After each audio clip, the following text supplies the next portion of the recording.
There is no evidence that we have obtained of any issues or any break-ins at that warehouse. The Sheriff's Department says it has no incident reports for the warehouse, and the interim director says some equipment has actually been moved out for early voting. Now, that said, state and local leaders say this is a facility that is a problem and it needs to be fixed. There's been concern about this facility since at least 2019.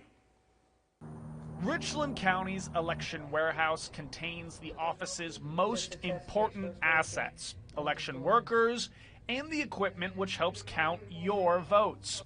It's faced criticism. Where y'all's machines are stored is deplorable. I mean, it's deplorable not only because it's dangerous to go work on them.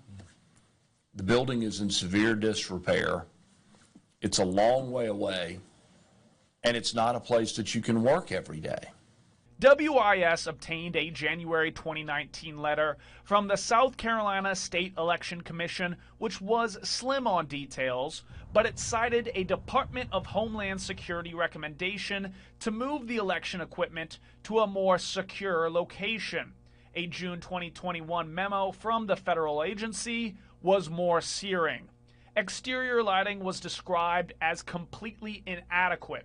A lack of fencing means the vehicle gate provides little, if any, protection, and the inspector also strongly urged cameras to be installed outside the facility. What stood out to you, and maybe what was the most pressing item for you? The most pressing item for me probably would be lighting. Richland County's interim director of voter registration and elections, Terry Graham, sat down for an interview with County Administrator Leonardo Brown. Brown and the Richland County Council fund, but don't oversee, the elections office. Graham says interior cameras and motion detection are there to protect the equipment. He says fencing has been improved in years past, and there was discussion of exterior cameras. So has more lighting and more cameras been put up since that report was filed? No more lighting and no more cameras, no. Why not? Yeah. Why? You want me to address that, Mr. Brown? Yes. So, Mr. Joseph, I think first of all, it's important to, I know we hadn't talked about this, but this is Terry Graham. He is the interim director of voter registrations and elections. Brown explained how the elections office is a separate office from the county government, but the county council is committed to assisting Graham in addressing the issues. Both leaders stress the facility is secure from bad actors. There are measures in place. You should not try to do that because it's going to end in a bad result for you if you're trying to do bad things. We made sure that security is needed, that's in place. We will have you on camera, and we will have the deputies come and get you. The day after the interview, I found the front gate unlocked and the door open. I alerted Graham, who responded, "Our staff is there." The following day, I returned. The door was closed, and staff quickly shut the loading door and locked the gate after I arrived. During our interview days prior, the leaders said the federally outlined vulnerabilities would be addressed. We foresee that happening in the immediate future and begin to address those things after the election cycle is over with. Well, respectfully, I mean, Mr. Graham, you were the deputy under the previous director, and so I have no doubt you were familiar with that document. And so I guess I need to get back to the question of why. You know, we've known about this for a year. Why didn't it come up in the budget discussion for potential improvements for this facility? Well, that's something I can't speak upon. I mean, I was at True, I was a deputy, and as deputy, as my role wasn't to be so much familiar with the budget. My job was to make sure the day-to-day operation is as far as the staff, they are doing what they're supposed to do. And as far as budgetary information, that's something my former director, that's what she handled.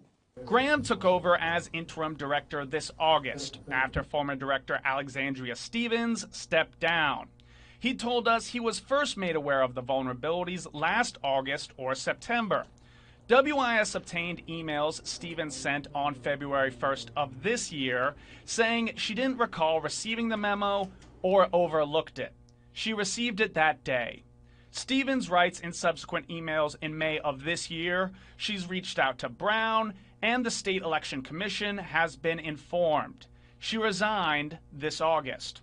When Graham took over, he faced the challenges of poll worker recruitment and issues with poll worker pay. Mr. Graham and I have talked about, let's get through this election. Let's have a successful election process. Let's pick up the warehouse and any questions concerning that after that's done. Timing, in my opinion, is everything.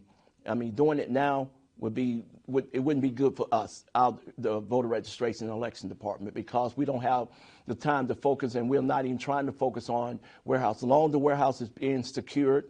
Both men say they're looking at potential new locations for the equipment and the elections office, including the public safety facility at Columbia Place Mall. The conditions of the warehouse that were listed in the report that you all are addressing, again, those reports are designed to say, what are the ideal scenarios?